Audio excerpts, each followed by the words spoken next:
ये तारों की गर्दिश, ये सूरज का तपना, आखिर किसने रचा है ये ब्रह्मांड अपना।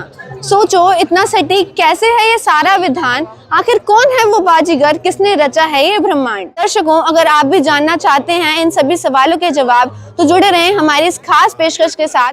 जी हाँ दर्शकों, युगों युगों से इस उलझी हुई सृष्टि रचना की गुत्थी को आज हम सुलझाने जा रहे हैं। हम मौजूद हैं सतलोक आश्रम की स्पिरिचुअल एग्जीबिशन में, और जो चीज़ आज तक साइंस एग्जीबिशन वाले लोग भी नहीं बता पाए हैं वो आज इस स्पिरिचुअल एग्जीबिशन में सुलझने जा रही है। हमारे साथ मौजूद हैं यहाँ कुछ सेवादार, आइए इनसे बातचीत करते हैं। नमस्कार सर। नमस्कार जी, सत साहिब। सर, सबसे पहले मैं आपसे जानना चाहूँगी, आज इस स्पिरिचुअल एग्जीबिशन में युगों युगों से उलझा हुआ ज्ञान सुलझने जा रहा है, तो क्या बताना चाहेंगे आप, ऐसा नया ज्ञान जो समाज में आया है? देखिए, ये मेरे परम पूज्य गुरुदेव संत रामपाल जी भगवान जी की विशेष दया है जो उन्होंने एक ऐसा रहस्य खोल के उजागर किया है, बताया है और बहुत ही सरल शब्दों में, सरल माध्यम से बताया है, जिसे आज तक ऋषि मुनि और इवन देवता तक, आदरणीय ब्रह्मा विष्णु महेश जी तक उस ज्ञान को नहीं सुलझा पाए। ठीक है, तो वो ज्ञान सिर्फ सद्गुरु ही सुलझा सकते हैं। परमात्मा कबीर साहिब जी की एक वाणी है, कभी नो मन सूत उलझिया, ऋषि रहे जखमार, और सतगुरु ऐसा सुलझा दे जो उड़ जे न दूजी बार। तो कबीर परमात्मा जी ने आज से 600 वर्ष पहले खुद सह शरीर अवतरित होकर पृथ्वी पे वो अमर ज्ञान बताया था कि सृष्टि की रचना कैसे हुई, किसने की और किस प्रकार से की। एक क्रम वाइज वो सारी चीज़ें एक्सप्लेन करके बताई थी, और उसी ज्ञान को आज पूर्ण परमात्मा कबीर साहिब जी संत रामपाल जी महाराज जी के रूप में प्रकट होकर दोबारा से उस ज्ञान को बता रहे हैं कि वो पूर्ण परमात्मा कौन है और उसने कैसे सृष्टि की रचना करी। तो मेरे परम पूज्य गुरुदेव जी की दया से यहाँ पे सतलोक आश्रम मुंडका में जो प्रदर्शनी लगाई गई है उसके अंदर आप लोगों को कटआउट्स और विजुअल्स के माध्यम से ये सृष्टि रचना पूरी डिटेल में जानने के लिए मिलेगी। ठीक है जी, मैं आपसे जानना चाहूँगी, आप स्टेप वाइज हमें बताएं कि क्या क्या कटआउट्स के माध्यम से क्या क्या सीन हुए, सृष्टि की रचना आखिर हुई कैसे, आप बताएं। जी, देखिए, मेरे परम पूज्य गुरुदेव जी ने जो सृष्टि रचना बताई है उसको मैं उनकी दया से बताना चाहूँगा।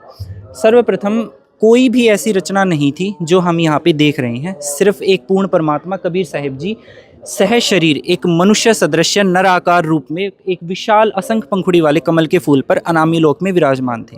ठीक है, वो परमात्मा सह शरीर है और उसका वास्तविक नाम कबीर है। ठीक है, जो लोग ये कहते हैं ना कि परमात्मा निराकार है, उसको देखा नहीं जा सकता, उसका सिर्फ ज्योति स्वरूप देखा जा सकता है, वो बिल्कुल उनकी गलत धारणा है। वो गलत धारणा किस लिए है? क्योंकि उन्होंने उस परमात्मा को पाने के लिए बहुत तपस्याएं की, बहुत जप तप ध्यान किया, लेकिन उन्हें वो परमात्मा नहीं दिखाई दिया। क्योंकि तपस्या और ये चीज़ें एक अलग मैटर है और उस परमात्मा को पाने का एक अलग माध्यम है जो परमात्मा खुद अपनी अमृतवाणी में या अपने किसी संत के रूप में आके ही वो बताते हैं। तो उस परमात्मा को जब वो नहीं पा सके तो उन्होंने ये निष्कर्ष निकाल दिया उपनिषदों में कि परमात्मा निराकार है। लेकिन परमात्मा निराकार नहीं है। हमारे पवित्र वेद इस बात की गवाही देते हैं कि पूर्ण परमात्मा साकार है। उसका नाम कबीर देव है। कबीर अग्नि, कबीर अमितोजा, कबीर परमात्मा, बहुत सारे नामों से उसे संबोधित किया गया है पवित्र वेदों में। ठीक है, और जैसे लोकल भाषा में संतों ने भी उसे कबीरा, खबीरन, खबीरा जैसे पाक कुरान शरीफ में लिखा गया है। और आदरणीय श्री गुरु ग्रंथ साहिब में भी गुरु नानक देव जी ने बहुत उसकी महिमा गाई है उस परमात्मा की। हक्का कबीर करीम तो बेअब परवरदिगार। आदरणीय संतों की वाणी में भी उस परमात्मा का ही नाम जिक्र मिलता है हमें। ठीक है, जैसे कि परम आदरणीय संत गरीबदास जी महाराज जी ने भी उन परमात्मा कबीर साहिब की बहुत कलम तोड़ महिमा गाई है। ठीक है, तो वो ही कबीर परमात्मा सारी सृष्टि के रचनहार हैं। ठीक है, जिन्हें आप यहाँ पे इस फर्स्ट कटआउट के माध्यम से आप देख सकते हैं। यहाँ पे परमात्मा एक विशाल कमल के फूल पर विराजमान थे। उस समय सारी रचना जो भी आप आज जो भी हमें विजिबल है और नॉन विजिबल है, जिसे हम देख सकते हैं और नहीं भी देख सकते, वो सारी रचना, वो अनंत ब्रह्मांड, वो अनंत सामग्री पूर्ण परमात्मा कबीर साहिब जी के शरीर के अंदर ही एक बीज रूप में समाई हुई थी। सारा मतलब उन्होंने अपने शरीर से ही सारी संसार की रचना करी है, अपने अंदर से ही सारी सामग्री निकाली है। तो उससे पहले जैसे एक बीज होता है और बीज के अंदर पूरा वृक्ष होता है, ठीक है, लेकिन इतने से बीज के अंदर इतना बड़ा पेड़ हो जाता है। तो उसी प्रकार से परमात्मा के विलक्षण देह, यहाँ पे आप देख सकते हैं, विलक्षण देह रूप में परमात्मा विराजमान थे। विलक्षण देह का अर्थ होता है एक मतलब अलग ही जिसके लक्षण होते हैं। जैसे परमात्मा का, जैसे हमारा तो शरीर 5 तत्व से बना हुआ है, लेकिन उस पूर्ण परमात्मा कबीर साहिब, उस कबीर अग्नि, उस कबीर परमेश्वर का शरीर 5 तत्व से नहीं बना है। उनका एक नूरी तत्व से शरीर बना हुआ है जो कि बहुत ही विलक्षण है। उसे हम यहाँ शब्दों में एक्सप्लेन नहीं कर सकते, इसलिए उसे विलक्षण देह या विधेय कह के संबोधित किया गया है। तो परमात्मा विधेय रूप में थे, साकार थे, और उनका नाम कबीर परमेश्वर है। ठीक है, वो आज भी वर्तमान है, पहले भी थे और आगे भी हमेशा रहेंगे। वो अविनाशी हैं, उनका कभी विनाश नहीं होता। वो जहाँ रहते हैं उस पवित्र लोक का भी कभी विनाश नहीं होता, उस पवित्र लोक में रहने वाली आत्माओं का भी कभी विनाश नहीं होता। तो यहाँ पे आप देख सकते हैं कि पूर्ण परमात्मा कबीर साहिब जी ने कमल पुष्प पर बैठे बैठे ही, जैसे वो अनामी लोक में विराजमान थे पहले तो, ठीक है, उस अनामी लोक से नीचे परमात्मा ने 3 अमर लोकों की रचना करी। सबसे ऊपर वाला लोक, जैसे आप यहाँ पे कटआउट्स में महल के माध्यम से दिखाया गया है, सबसे ऊपर वाला लोक है अनामी लोक, जो कि बिल्कुल अजर अमर है, अविनाशी है। वहाँ कभी किसी भी वस्तु का और परमात्मा के स्वरूप का विनाश नहीं होता। उससे नीचे दूसरे नंबर पर आता है अगम लोक, अगम लोक, और फिर उससे नीचे है अलख लोक, और सबसे नीचे आप देख सकते हैं सतलोक। इस प्रकार पूर्ण परमात्मा कबीर देव जी ने 4 अमर लोकों की रचना अपनी वचन शक्ति से की। वचन शक्ति से कैसे की? मतलब वचन शक्ति का अर्थ ये होता है कि जैसे परमात्मा ने वचन बोला और उसी समय इन 4 लोकों की रचना हो गई। ये परमात्मा की समर्थता, उनकी पावर का प्रतीक है। मतलब ये इसे पता चलता है कि वो परमात्मा कितने समर्थ हैं, जिनके एक वचन से अनंत ब्रह्मांड बन जाते हैं और विनाश हो जाते हैं। ठीक है, उसके बाद परमात्मा कबीर देव जी 4 लोकों में 4 अलग अलग रूपों में विराजमान हुए। सबसे ऊपर जो अनामी लोक आप देख सकते हैं, यहाँ पे जैसे कटआउट्स के माध्यम से 4 लोक दिखाए गए हैं 4 लेवल्स में, और यहाँ पे कमल के पुष्प पे 4 कटआउट्स रखे गए हैं। तो जो सबसे ऊपर वाला आप स्वरूप देख रहे हैं, उसमें आप देख सकते हैं कि एक बहुत ही सुंदर स्वरूप रखा हुआ है, परमात्मा विराजमान है। तो परमात्मा ने इन 4 पवित्र लोकों की रचना करने के बाद चारों लोकों में एक एक बहुत ही सुंदर कमल पुष्प के आकार में एक एक सिंहासन की रचना की, और उसके ऊपर पूर्ण परमात्मा कबीर साहिब जी खुद एक राजा की तरह, जैसे एक राजा के ठाठ बाट होते हैं उस प्रकार सिर पे छत्र तान के और सिर पर मुकुट पहनकर परमात्मा 4 लोकों में 4 अमर रूपों में विराजमान हुए। अनामी लोक में उन परमात्मा का नाम अनामी पुरुष है, अगम लोक में उस परमेश्वर को अगम पुरुष के नाम से संबोधित किया गया है, अलख लोक में परमात्मा को अलख पुरुष कहा जाता है, और सतलोक में उस परमात्मा का नाम सत्य पुरुष है। परमात्मा का जो नूरी शरीर है, वो जो विलक्षण देह है, वो बहुत ही ज़्यादा सुंदर है। परमात्मा के एक एक रोमकूप में, जो हमारा एक शरीर का जो बाल होता है, रोम होते हैं, उसका भी प्रकाश, जैसे आपको बताएं, जो सतलोक में जो परमात्मा का जो एक रोमकूप का प्रकाश है, वो करोड़ों सूर्यों और करोड़ों चंद्रमाओं की इकट्ठी रोशनी से भी ज़्यादा सुंदर है।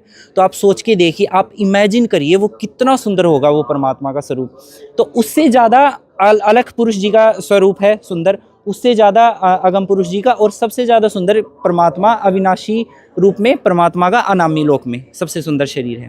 ठीक है, तो यहाँ तक परमात्मा ने 4 लोकों में 4 अमर रूपों की रचना करके परमात्मा विराजमान हुए। उसके बाद परमात्मा कबीर देव कबीर अग्नि परमेश्वर जी ने एक वचन से 16 द्वीपों की रचना की और एक मान सरोवर की रचना की, जिसके अंदर परमात्मा ने अमृत जल डाला, और वो 16 के 16 लोक और वो मानसरोवर भी अविनाशी रचे हैं परमात्मा ने। ये रचना परमात्मा कबीर देव जी ने सत्यपुरुष रूप में सतलोक में की थी।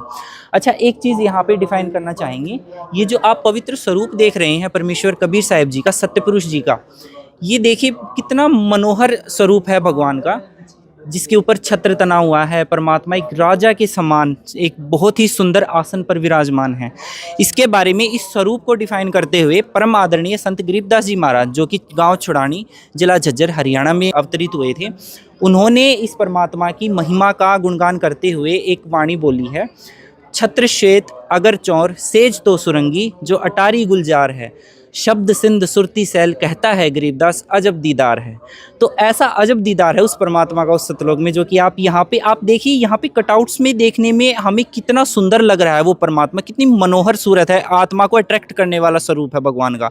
तो आप ये सोचिए, उस लोक में जहाँ पे परमात्मा की एक एक रोमकूप में करोड़ों सूर्यों और करोड़ों चंद्रमाओं का नूर प्रकाश है, वो स्वरूप कितना सुंदर होगा, आप सोच के देखिए एक बार इस चीज़ को। तो उसके बाद क्या होता है, बहुत ही अजब गजब ज्ञान यहाँ पर इस स्पिरिचुअल एग्जीबिशन में बताया जा रहा है। सर, मैं आपसे आगे जानना चाहूँगी, इसके बाद परमात्मा ने क्या रचना की, आगे क्या सृष्टि रचना हुई? जी, उसके बाद पूर्ण परमात्मा कबीर देव कबीर साहिब जी ने सतपुरुष रूप में परमात्मा ने सतलोक में 16 वचनों से 16 पुत्रों की उत्पत्ति की, जिनके नाम परमात्मा ने कुर्म, ज्ञानी, विवेक, तेज, सहज, संतोष, सुरति, आनंद, अक्षमा, निष्काम, जलंगी, अचिंत, प्रेम, दयाल, धैर्य और योग संतान अर्थात योग जीत रखे। इन 16 वचनों से परमात्मा ने इन अमर पुत्रों की उत्पत्ति की थी। मतलब ये कभी भी विनाश नहीं होते, सतलोक भी कभी विनाश नहीं होता और ये 16 पुत्र भी कभी विनाश में नहीं आते। ये परमात्मा के सर्वप्रथम पुत्र हैं 16 और इनकी रचना परमात्मा ने अपने वचन से, अपने शरीर से की है। उनके अंश से परमात्मा के अंश से ही इन पुत्रों की उत्पत्ति हुई है। तो यहाँ पे कटआउट्स के माध्यम से वही दिखाया गया है कि ये जैसे 16 पुत्र खड़े हैं और बीच में परमात्मा उनको आशीर्वाद मुद्रा में दिखाई दे रहे हैं। उसके बाद क्या होता है, पूर्ण परमात्मा कबीर साहिब जी ने सतपुरुष रूप में अपने पुत्र, जो कि उनके 16 पुत्रों में से एक है अचिंत जी, उनको शक्ति दी और कहा कि आप सतलोक में कुछ रचना करो। ठीक है, तो ये परमात्मा ने उनको आज्ञा दी रचना करने के लिए। अब क्या होता है कि जब अचिंत जी को ये शक्ति प्राप्त हुई, उसके बाद अचिंत जी ने सतलोक में अन्य रचना करने के लिए अपने एक हेल्पर के तौर पे एक पुरुष की उत्पत्ति की अपने वचन शक्ति से। उन्होंने एक वचन बोला, क्योंकि वहाँ पे ना क्या है कि वहाँ पे परमात्मा की दया से मतलब सब कुछ वचन से कार्य होते हैं। वहाँ पे ऐसी वचन की शक्ति कार्य करती है, वो परमात्मा की ही शक्ति है, उसी से सब कुछ होता है। तो उस परमात्मा, हाँ जी, यानी परमात्मा ने जो शब्द शक्ति से अपने 16 पुत्रों की उत्पत्ति करी, उसके बाद उन पुत्रों ने अपनी शब्द शक्ति से आगे काम शुरू किया। हाँ जी, तो ये परमात्मा ने जैसे अपने वचन से उत्पन्न किए थे, तो अब जब इन्हें कुछ उत्पत्ति करनी थी तो ये भी वचन से करने लगे। तो आपको पहले एक चीज़ बताना चाहूँगा कि जो परमात्मा की शक्ति है ना, यहाँ पे एक कंसेप्ट और क्लियर करके चलना चाहेंगे। जैसे लोग कहते हैं कि परमात्मा सरगुण भी है और निर्गुण भी है, ठीक है, साकार भी है और निराकार भी है। तो ये कंसेप्ट क्या है, इसके बारे में मेरे परम पूज्य गुरुदेव संत रामपाल जी महाराज जी ने बताया है कि जो पूर्ण परमात्मा है ना, वो तो साकार है, ठीक है, वो सतलोक में विराजमान है, बहुत सुंदर शरीर में आसन पे विराजमान है। लेकिन उस परमात्मा की जो शक्ति है ना, वो निराकार है, जो कि अनंत ब्रह्मांडों में रमी हुई है। ठीक है, तो उसी के बारे में परमात्मा ने ये बताया है कि जैसे एक उदाहरण के तौर पे बताया है कि जैसे एक पुष्प होता है, फूल होता है, फूल तो साकार है और फूल के अंदर जो सुगंध है वो निराकार है, ठीक है, लेकिन फूल के बिना वो सुगंध भी नहीं हो सकती। तो इसी प्रकार जो परमात्मा की शक्ति है, तो परमात्मा के बिना उस शक्ति का भी अस्तित्व नहीं है, ठीक है। तो भगवान है तो वो शक्ति है, उसी शक्ति से परमात्मा ने सारे अनंत ब्रह्मांडों को अपनी जगह पे स्थिर करके रखा हुआ है, ठीक है, जिसे फॉर एग्जाम्पल अगर हम विज्ञान की भाषा में बोले तो उसे ग्रेविटेशन भी कह सकते हैं, ठीक है। उस शक्ति का नाम परमात्मा ने परानंदिनी पराशक्ति रखा है। तो वो एक ऐसी अजब गजब शक्ति है जिसके माध्यम से परमात्मा सारे कार्य करते हैं, ठीक है। परमात्मा समर्थ हैं, उन्हें किसी चीज़ की आवश्यकता नहीं है, लेकिन वो शक्ति भी परमात्मा की ही रची हुई है, ठीक है। तो जैसे यहाँ पे अचिंत जी ने एक पुरुष की उत्पत्ति की जिसे अक्षर पुरुष नाम दिया गया। अच्छा, अब अक्षर पुरुष को इन्होंने कहा कि आप में रचना में मेरी हेल्प करना। तो अक्षर पुरुष जी जो थे वो मानसरोवर में स्नान करने के लिए गए थे, जैसे आप यहाँ पे देख सकते हो। अक्षर पुरुष जी ने क्या किया, अक्षर पुरुष जी मानसरोवर में स्नान करने के लिए गए थे और वहाँ मनोहर जल में, क्योंकि जो मानसरोवर है उसका जल बहुत ही मतलब अमृत भरा है उसमें, तो उन्हें नींद आ गई। पानी में कैसे कोई सो सकता है? जी देखिए, ये यहाँ पे हमारा जो शरीर है वो श्वासों से चलता है, ठीक है, प्राण शक्ति काम करती है यहाँ पे। लेकिन जो सतलोक है ना, वहाँ पे हमारा श्वासों से शरीर नहीं है, वहाँ पे परमात्मा की शक्ति से सब कुछ कार्य होते हैं और वहाँ पे शक्ति से ही सारा शरीर चलता है, परमात्मा की रजा से, परमात्मा की शक्ति से सारा काम होता है, ठीक है। तो वहाँ पे श्वासों की आवश्यकता नहीं है, तो इसलिए वो वहाँ पे मानसरोवर में आराम से सो गए थे। तो उसके बाद क्या होता है कि वो सो गए, अब वो काफ़ी समय तक नहीं जागे। तो षष्ठी की जो सतलोक में परमात्मा ने जो और रचना के लिए अचिंत जी को आदेश दिए थे, वो आदेश पूरे नहीं हो पाए और अचिंत जी भी आगे रचना नहीं होने के कारण फिर उन्होंने भी इसे जगाने की कोशिश की, लेकिन ये नहीं जागे अक्षर पुरुष जी। तो उन्होंने पूर्ण परमात्मा कबीरदेव जी से प्रार्थना की कि हे परमात्मा, मैंने ऐसे ऐसे अपनी सहायता के लिए एक पुरुष की उत्पत्ति की थी और अब वो मानसरोवर में जाके सो गए हैं, तो आपसे प्रार्थना है मालिक, आप दया कीजिए और इस अक्षर पुरुष को निंद्रा से जगाइए। तो तब परमात्मा वहाँ पे प्रकट होते हैं मानसरोवर पे, जैसे कि यहाँ पे आप देख सकते हैं दिखाया गया है। मानसरोवर के ऊपर परमपिता परमात्मा कबीरदेव जी खड़े हुए हैं और ये आप पानी के अंदर अक्षर पुरुष जी को सोते हुए देख सकते हैं नीचे। और यहाँ पे एक अंडा दिखाया गया है, जो मानसरोवर है उसका जल लेके परमात्मा ने एक अंडा बनाया। और जल से अंडे की उत्पत्ति? हाँ जी बिल्कुल, देखो पूर्ण परमात्मा कबीर साहिब समर्थ हैं, ठीक है, वो जो चाहे सो कर सकते हैं। There is no impossible word in the dictionary of God Kabir. परमात्मा की डिक्शनरी में असंभव नाम का कोई शब्द नहीं है, वो जो चाहे वो कर सकते हैं। तो उन्होंने मानसरोवर के जल से एक अंडे की उत्पत्ति की, उसके अंदर एक आत्मा परमात्मा ने प्रवेश की और उस अंडे को मानसरोवर के जल में छोड़ दिया। फिर क्या होता है आगे? अब जब मानसरोवर के जल में वो अंडा जाने लगा नीचे, तो उसमें बहुत ज़्यादा आवाज़ गड़गड़ गड़गड़ करता हुआ वो अंडा नीचे की तरफ जा रहा था। तो इससे क्या होता है कि इससे अक्षर पुरुष जी की निंद्रा भंग हो जाती है और अक्षर पुरुष जी खड़े होके उस अंडे को गुस्से से देखते हैं। फॉर एग्जाम्पल, जैसे कि हम सो रहे हैं, हमें कोई कच्ची नींद जगा देता है, तो हमारी आंखों में मतलब थोड़ा सा ना गुस्सा होता है एक टाइप का कि यार इसने हमें क्यों जगा दिया। तो वही वाला गुस्सा अक्षर पुरुष के अंदर था और उन्होंने जब इस अंडे को देखा तो उनके कोप से, उनके गुस्से से इस अंडे के दो हिस्से हो गए और उसमें से जो आत्मा परमात्मा ने इस अंडे के अंदर प्रवेश की थी वो आत्मा बाहर निकली और उस आत्मा को ज्योति निरंजन कहा गया। ठीक है, उनके क्रोध से अंडा फूटा और फिर उत्पत्ति हो गई। हाँ जी, क्रोध से अंडा फूट गया और परमात्मा ने तो इन्हें निंद्रा से जगाना था, भगवान की लीला थी सारी, तो वो अंडा फूट गया और उससे ज्योति निरंजन की उत्पत्ति हुई। उसके बाद क्या होता है, परमात्मा ने ज्योति निरंजन को, यही ज्योति निरंजन आगे चल के काल कहलाएगा, जो कि इस 21 ब्रह्मांड का मालिक है, जिसके दर्शन ना होने के कारण और जिसका ज्योति स्वरूप देखने के कारण ऋषि मुनियों ने और देवताओं ने उसे ब्रह्म की यानी कि भगवान की संज्ञा दे दी। लेकिन ये भगवान नहीं है, ठीक है, ये भी जन्म मरण के अंदर है। वो कैसे आया ये जन्म मरण के अंदर और क्या कारण था, उसके बारे में आगे आपको बताया जाएगा। ठीक है, तो परमात्मा ने क्या किया, परमात्मा ने जो अचिंत्य जी थे, अचिंत्य जी को, अक्षर पुरुष जी को और ज्योति निरंजन को, तीनों को ये कहा कि आप एक ही लोक में रहिए और आप अचिंत्य के लोक में ही निवास कीजिए। ठीक है, उसके बाद अब यहाँ पे आप देख सकते हैं कि यहाँ पे विशाल सिंहासन के ऊपर परमात्मा कबीर देव जी विराजमान हैं और इनके दोनों तरफ आप देख सकते हैं नर स्वरूप में आत्माएं हैं। ठीक है, नर रूप में मनुष्य सदृश शरीर में आत्माएं हैं। तो यहाँ पे ये दिखाया गया है कि पूर्ण परमात्मा ने अचिंत्य जी को ये दिखा दिया कि आपकी कितनी लिमिटेशन है, आप क्या काम कर सकते हो, और बाद में आप ये ना सोचना कि ये कार्य तो मैं भी कर सकता था सृष्टि रचने का। तो ये परमात्मा की एक लीला थी उन्हें ये दिखाने के लिए कि समर्थ का कार्य समर्थ ही कर सकता है। ठीक है, और किसी के बस की बात नहीं है। तो ये दिखा के परमात्मा ने फिर सारी सृष्टि की रचना खुद ही की, परमात्मा ने। जी सर, यहाँ पर सिर्फ नर रूप में आत्माएं देखने को मिल रही हैं, यानी परमात्मा ने सिर्फ नर रूप में आत्मा को उत्पन्न किया। जी, यहाँ पे जैसे आप नर रूप में आत्माएं देख रहे हैं, तो परमपिता परमात्मा कबीर देव जी ने सबसे पहले नरों के रूप में ही संसार में आत्माओं की उत्पत्ति की थी। ठीक है, स्त्रियों की उत्पत्ति परमात्मा ने बाद में की है, वो आपको कथा में आगे चलने पे पता चलेगा। ठीक है, तो यहाँ पे परमात्मा ने अनंत ब्रह्मांडों की और अनंत आत्माओं की रचना अपनी वचन शक्ति से की। अपने शरीर से ही परमात्मा ने अपने अंश रूप इन आत्माओं को प्रकट किया और सतलोक में सारी रचना की। सतलोक में सबके बहुत बड़े बड़े विशाल विशाल महल हैं, बहुत सुंदर महल हैं।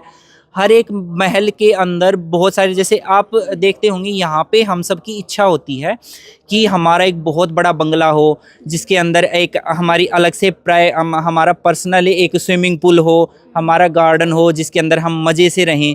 तो ये जो हमारी सारी इच्छाएं हैं ना, ये इसलिए है, हाँ बिल्कुल, लग्जरी लाइफ। जो ये लग्जरी लाइफ है ना, ये हमारे अंदर ये इच्छा कहाँ से उत्पन्न हुई है, ये वहाँ से उत्पन्न हुई है। ये सतलोक में परमात्मा ने हमें ये सारे सुख दे रखे थे और वही इच्छा रह के आत्मा के अंदर जागती है कि यार काश मुझे ये चीज़ मिल जाए, काश मुझे ये चीज़ मिल जाए। लेकिन अगर वो चीज़ें हमें यहाँ मिल भी जाती है ना, तो भी हमें सुख नहीं मिलेगा, क्योंकि सुख सिर्फ और सिर्फ सतलोक में है, जो परमात्मा ने हमें दे रखा था। हम उस भरी थाली को ठोकर मार के आए हैं। ठीक है, तो वहाँ पे सबके बड़े बड़े विशाल महल हैं, सबके महलों में पुष्पक विमान खड़े हैं। जब भी कहीं जाना होता है, एक बार बोलना है बस कि वहाँ चलो और वो पुष्पक विमान आपको लेके चल पड़ेगा। और जो भी हमारा खाने पीने का मन करता है, परमात्मा की दया से, परमात्मा की शक्ति से हमें सब कुछ अवेलेबल है वहाँ पे बस हमें एक बार इच्छा करनी है कि मेरे को खीर खानी है, तो आपके आगे खीर आ जाएगी। ये मेरे परम पूज्य गुरुदेव संत रामपाल जी महाराज जी ने बताया है। ठीक है, तो सतलोक एक बहुत ही विलक्षण स्थान है। ठीक है, जैसे विलक्षण देही है ना परमात्मा की, ऐसे ही सतलोक एक विलक्षण स्थान है। और उसके बारे में डिफाइन करना मतलब गुरुजी मेरे पूज्य गुरुदेव जी कहते हैं कि सतलोक को यहाँ शब्दों में बयान नहीं किया जा सकता, इतना सुंदर है वो सतलोक। ना तो वहाँ का कोई रंग यहाँ पे है, ना वहाँ जैसी कोई वस्तु यहाँ पे है। हाँ, एक चीज़ से आप कंपैरिजन करके देख सकते हैं। एक छोटा सा एग्जांपल मेरे पूज्य गुरुदेव जी बताते हैं। गंगा नदी, जो अपनी पवित्र गंगा नदी है, वो परमात्मा ने सतलोक से भेजी है। और वहाँ पे कोई भी चीज़ मतलब नाशवान नहीं है, वहाँ पे कोई भी चीज़ कभी ख़राब नहीं होती। जैसे यहाँ तो हमने एप्पल काट के रख दिया, आधे घंटे के बाद आप उसको देखोगे ना तो वो रेडिश हो जाता है, ठीक है, क्योंकि उसके अंदर ऑक्सीडेशन हो जाता है आयरन का, तो यहाँ पे वो ख़राब हो जाता है कुछ टाइम के बाद। और कोई फल फ्रूट का काट के रख दो, खुला छोड़ दो, वो ख़राब हो जाएगा। लेकिन जो गंगा नदी का जल है ना, वो कभी ख़राब नहीं होता, ठीक है। आप उसको कितने ही सालों तक मतलब वहाँ पे उसमें शीशे में डाल के रखोगे, वो ख़राब नहीं होगा। वो क्यों नहीं ख़राब होता? क्योंकि वो गंगा नदी सतलोक से आई है, उसे परमात्मा ने सतलोक से भेजा है। और ये एक सैंपल के लिए भेजा है कि देखो बच्चों, वहाँ पे आपके लिए ऐसी वस्तुएं, ऐसे पदार्थ उपलब्ध हैं जो कि यहाँ पे आपको सपने में भी उपलब्ध नहीं हो सकते।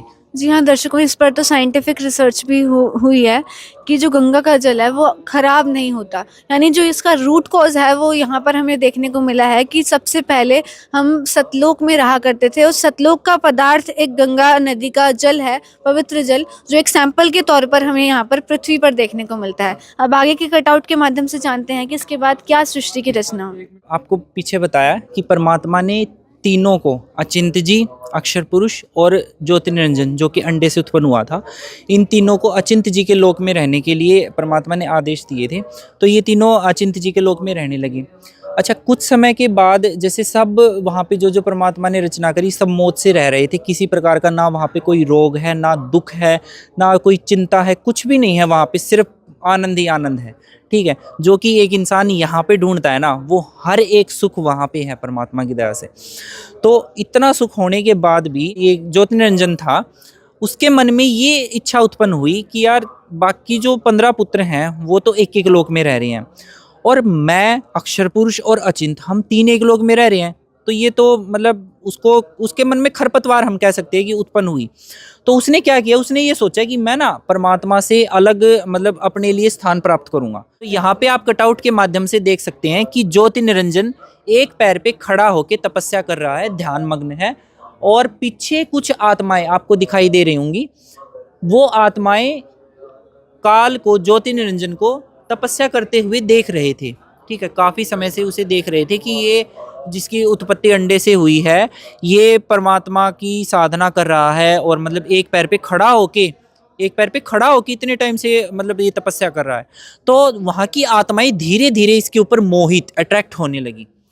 तो कुछ समय के पश्चात इसने 70 युग तक तपस्या करी थी। प्रथम बार जो इसने तप किया वो 70 युग तक तपस्या इसने करी थी। 70 युग तपस्या करने के बाद परमपिता परमेश्वर कबीर देव जी उसके सामने प्रकट हुए, और मालिक ने पूछा कि ज्योति निरंजन, आप क्या चाहते हो, आप किस लिए तपस्या कर रहे हो, भाई कारण बताओ, आपको क्या वस्तु इच्छित, क्या वस्तु चाहिए जिसके लिए आपने तपस्या करी है। तो ज्योति निरंजन कहता है कि परमात्मा, मैं और जो अक्षर पुरुष हैं और अचिंत हैं, हम तीनों तो एक लोक में रह रहे हैं, और बाकी के जो आपके 15 पुत्र हैं वो अपने अलग अलग लोक में एक एक सिंगल रह रहे हैं। तो परमात्मा, मुझे भी अपने लिए अलग से जगह चाहिए है, आप दया करो। परमपिता परमात्मा ने उसे 21 ब्रह्मांड प्रदान किए, जैसे कि आप वहाँ पे देख सकते हैं 21 यूनिवर्स, ये 21 यूनिवर्स हैं परमात्मा ने ज्योति निरंजन को दिए, ठीक है। जैसे कि फॉर एग्जांपल, जैसे कि एक बहुत ही अमीर बाप हो और वो अपने बच्चों को 21 प्लॉट गिफ्ट कर दे या 21 कार गिफ्ट कर दे कि ले बेटा मौज मार, ठीक है। तो इस प्रकार से परमात्मा ने उन्हें वो चीज़ दी। तो अब क्या होता है, अब उसको ये 21 ब्रह्मांड तो प्राप्त हो गई। अब उसके मन में ये आया कि क्यों ना इसके अंदर कुछ कंस्ट्रक्शन की जाए। भाई खाली जो ब्रह्मांड है उनका मैं क्या करूंगा, उनमें क्या टक्कर मारूंगा मैं। यानी तो यहाँ से जो शर पुरुष था वो अक्षर पुरुष से सेपरेट लोक में रहने लगा, जो 21 यूनिवर्स दे दिए गए। हाँ, परमात्मा ने उसको 21 ब्रह्मांड दे दिए, तो वो अपने 21 ब्रह्मांड में रहने लगा। लेकिन कुछ समय के बाद उसके अंदर फिर से ये हुआ कि मैं फिर से तपस्या करता हूँ, परमात्मा ने मेरे को 21 ब्रह्मांड दिए हैं, उसके अंदर मैं कुछ कंस्ट्रक्शन के लिए परमात्मा से मांगता हूँ, पावर्स मांगता हूँ।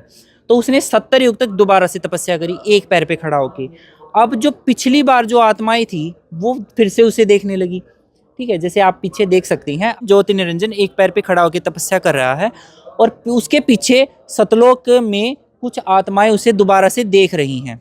तो जब ये आत्माएं ज्योति निरंजन को तपस्या करते हुए देख रही थी तो उस समय परमात्मा ने बहुत बार सभी आत्माओं को ये चेतावनी दी आकाशवाणी के माध्यम से और समझाया कि बच्चों, आप लोगों को मैंने सतलोक में सब प्रकार के सुख प्रदान कर रखी हैं और ज्योति निरंजन की क्रिया पे आप लोग मोहित ना हो, इसे ना देखो और आप अपने मौज मस्ती से सतलोक में रहो सुख चैन से। लेकिन हम लोगों के अंदर कुछ ना कुछ विकार उत्पन्न हो गया था, हमारे अंदर ज्योति निरंजन के प्रति मोह उत्पन्न हो गया था।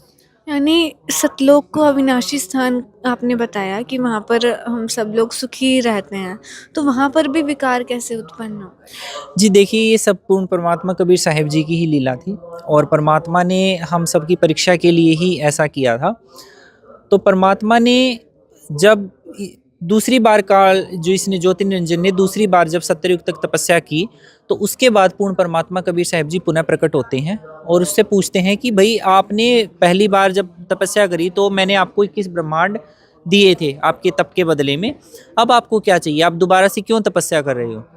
तो काल इसने ज्योति निरंजन ने परमात्मा से कहा कि परमात्मा, मेरे को 21 ब्रह्मांड तो मिल गए, लेकिन उनमें मैं खाली ब्रह्मांडों का करूँगा क्या? मुझे उसके अंदर कुछ रचना की सामग्री भी चाहिए। तो परमात्मा जी इसको ज्योति निरंजन को बताते हैं कि मैंने अपने 16 पुत्रों में से एक पुत्र कुर्म जी को सारी रचना की सामग्री दे रखी है, उनके शरीर में मैंने अपनी शब्द शक्ति से प्रवेश कर रखी है और आप उनके पास जाओ, कुर्म जी के पास जाओ और उनसे हाथ जोड़ के प्रार्थना करके आधीनी से वो रचना की सामग्री मांगना, तब वो आपको देंगे। ठीक है। तो परमात्मा ने उनको ये ज्योति निरंजन को वहाँ जाने के लिए बोल दिया कि उनसे जाके आप रचना की सामग्री ले लो, आधीनी से लेना। तो ज्योति निरंजन कुर्म जी के पास जब पहुँचा तो उसने कहा कि मेरे को पिताजी ने आज्ञा दी है कि आपसे 5 तत्व आपसे रचना की सामग्री प्राप्त करूं, तो आप मुझे रचना की सामग्री दे दो। तो कुर्म जी ने कहा कि मैं आपको ऐसे रचना की सामग्री कैसे दे सकता हूं, ऐसे तो कोई भी मांगने आ जाएगा, तो मैं एक बार परमात्मा से पूछता हूं। तो उन्होंने अपनी ध्यान समाधि के माध्यम से परमात्मा तक सूरत पहुंचाई और उसी समय ज्योति निरंजन को गुस्सा उठ गया। उसने ये सोचा, क्योंकि परमात्मा ने ज्योति निरंजन को ये बताया था कि मैंने, यानी कि पूर्ण परमात्मा ने कुर्म जी को रचना की सामग्री प्रदान की है। तो ज्योति निरंजन ने ये सोचा कि इसके पास, इसने कोई अपने पास से थोड़ी ना ये चीज़ बनाई है, तो परमात्मा ने इसको दी है और मैंने 70 युग तक खड़ा होके और तपस्या करके ये चीज़ पाने के लिए परमात्मा से आज्ञा ली है। तो उसने सोचा कि ये मेरा हक है और मैं अपना हक लेके रहूँगा। ठीक है। तो यहाँ पे आप देख सकते हो ज्योति निरंजन गुस्से में कुर्म जी का मुकुट उतारता है। ठीक है। कुर्म जी के मुकुट पे हमला करता है और उनका मुकुट ज्योति निरंजन के हाथों में आ जाता है, जिससे कि, जैसे कि आप ऊपर देख सकते हैं, जिससे कि 5 तत्व आकाश, वायु, अग्नि, जल और भूमि, साथ ही 3 गुण, सतगुण, रजगुण और तमगुण और सूर्य, चंद्रमा आदि बहुत सारी सामग्री जो कि रचना करने के लिए होती है, वो कुर्म जी के मुकुट से बाहर निकली थी। ठीक है। तो इस प्रकार रचना की सामग्री प्राप्त करके और ज्योति निरंजन वहाँ से भाग गया। अब क्या होता है, अब यहाँ पे मैं एक छोटा सा आप लोगों को एक कंसेप्ट क्लियर करना चाहूँगा। मेरे परम पूज्य गुरुदेव संत रामपाल जी महाराज जी ने ये बताया है कि यहाँ पे हम इस संसार में, इस काल ज्योति निरंजन के लोक में इतने दुखी क्यों हैं और यहाँ पे हमेशा लड़ाई झगड़ा बना रहने का क्या कारण है। वो लड़ाई झगड़ा बना रहने का इंसिडेंट इसी से स्टार्ट होता है, जब ज्योति निरंजन ने कुर्म जी के साथ बदतमीजी की, क्योंकि परमात्मा ने ज्योति निरंजन को आदेश दिए थे कि आप अपने बड़े भाई से आधीनी से हाथ जोड़ के विनम्रता से ये वस्तुएं मांगना, तब वो आपको देंगे। लेकिन ज्योति निरंजन ने परमात्मा की आज्ञा की अवहेलना की, परमात्मा का आदेश नहीं माना और कुर्म जी से जबरदस्ती 5 तत्व और 3 गुण लेके भाग गया वहां से।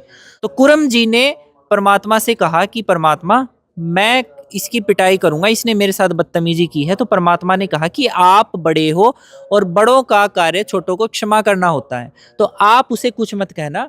वहां पे परमात्मा ने ये कहा था कि ज्योति निरंजन के लोक में कभी भी शांति नहीं रहेगी, उसके लोक में हमेशा लड़ाई झगड़ा बना रहेगा और उसी कारण से यहाँ पे संसार में इतना सारा दुख है, लड़ाई झगड़ा हमेशा बना रहता है। दर्शकों, यहाँ पर आप देख पाएंगे बहुत बड़ा सीक्रेट यहाँ पर रिवील हो चुका है सृष्टि रचना के माध्यम से, जो संत रामपाल जी महाराज जी ने ज्ञान दिया है कि जो रूट कॉज है कि हम दुखी किस वजह से रहते हैं, यहाँ पर जिस लोक में हम रह रहे हैं, जिस पृथ्वी पर हम रह रहे हैं, वहाँ पर हमेशा लड़ाई झगड़ा और जितने भी आपस में हमारी खींचातानी का माहौल जो बना रहता है, उसका रूट कॉज यहाँ पर सृष्टि रचना में बताया गया है कि हमने क्या गलती करी थी और किस कारण से ऐसा हमारे साथ आज यहाँ पर हो रहा है। सर, मैं आगे जानना चाहूँगी ये क्या दर्शाया गया है। जी, जब ज्योति निरंजन को रचना की सामग्री प्राप्त हो गई तो उसने अपने 21 ब्रह्मांडों में कुछ रचनाएं रची, जैसे सुंदर पहाड़ और ये सारी चीज़ें उसने रची, सतलोक की नकल करी वहाँ पे।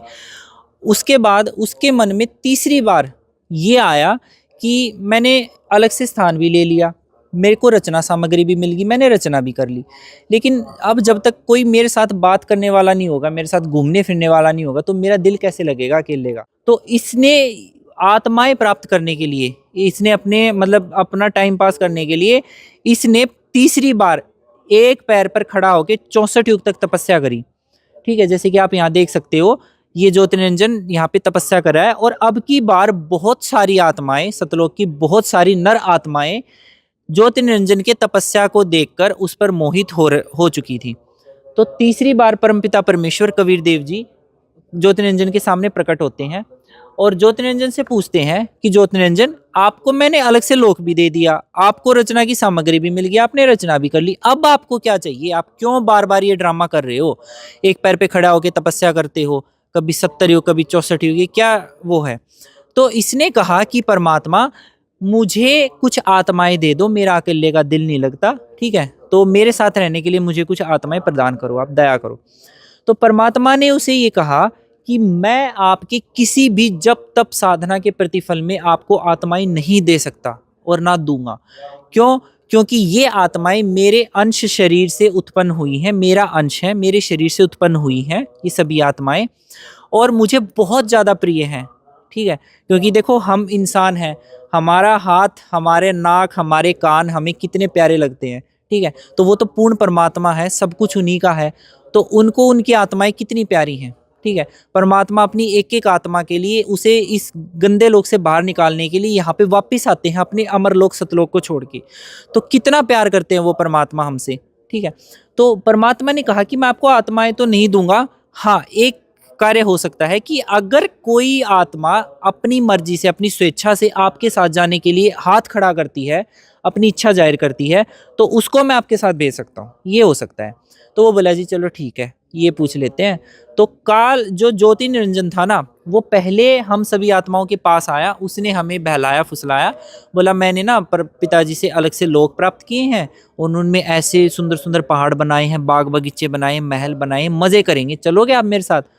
तो हम सभी तो जैसे, अब मैं हम सभी का वर्ड का यूज़ क्यों कर रहा हूँ, क्योंकि हम सभी यानी कि आज इस 21 ब्रह्मांड में, इस दृश्य संसार में जो भी आप देख सकते हो और नहीं देख सकते, वो हर एक जीवित वस्तु जिसके अंदर एक आत्मा विद्यमान है, वो हर एक प्राणी वहीं से सतलोक से यहाँ आया है।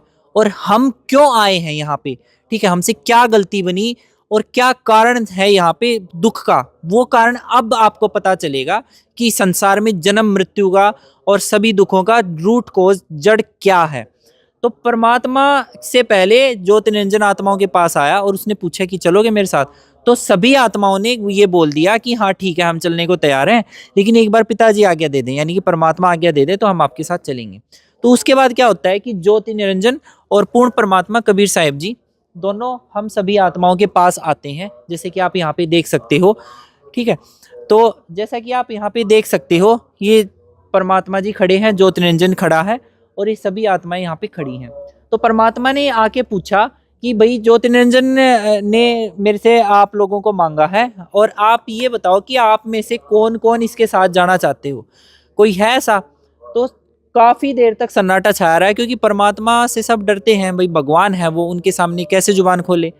तो काफ़ी देर के बाद सिर्फ एक आत्मा ने हाथ उठाया था, जैसे कि आप वहाँ पे देख सकते हैं, वो एक आत्मा ने ही वहाँ पे हाथ उठाया था सबसे पहले, और उसकी देखा देखी फिर जैसे कि आप यहाँ पे देख सकते हो, उसकी देखा देखी, उस एक आत्मा की देखा देखी सभी आत्माओं ने अपने हाथ खड़े कर दिए कि परमात्मा हम भी इसके साथ जाना चाहते हैं, ज्योति निरंजन के साथ।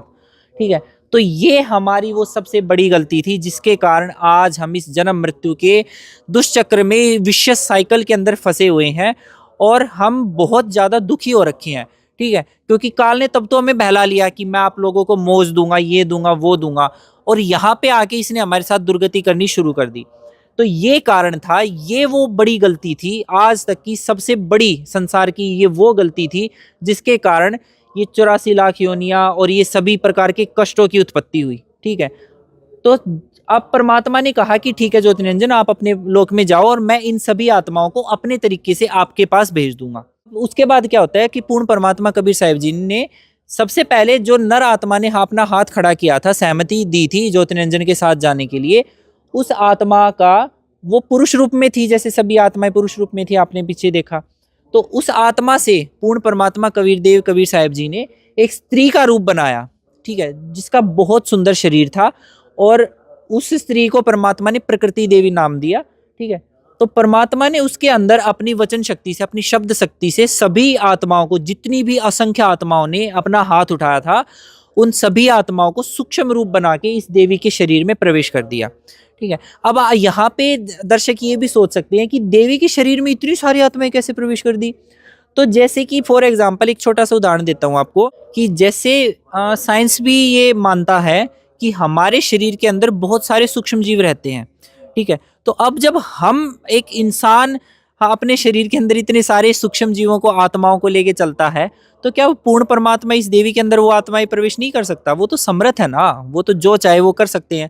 तो इस प्रकार परमात्मा ने अपनी वचन शक्ति से देवी के अंदर, प्रकृति देवी के अंदर वो सभी आत्माएं प्रवेश कर दी और देवी को कहा कि बेटी, मैंने आपको जो स्त्री रूप दिया है और आपके अंदर, आपके शरीर के अंदर मैंने इन सभी आत्माओं को प्रवेश कर दिया है। ज्योति निरंजन आपसे जितने आत्माओं की उत्पत्ति करने को कहे, आप सिर्फ एक बार ये बोल देना कि इतने उत्पत्ति करनी है, आपकी इच्छा मात्र से ही उतने जीवों की उत्पत्ति हो जाएगी। ये परमात्मा ने इसको वचन शक्ति प्रदान की थी।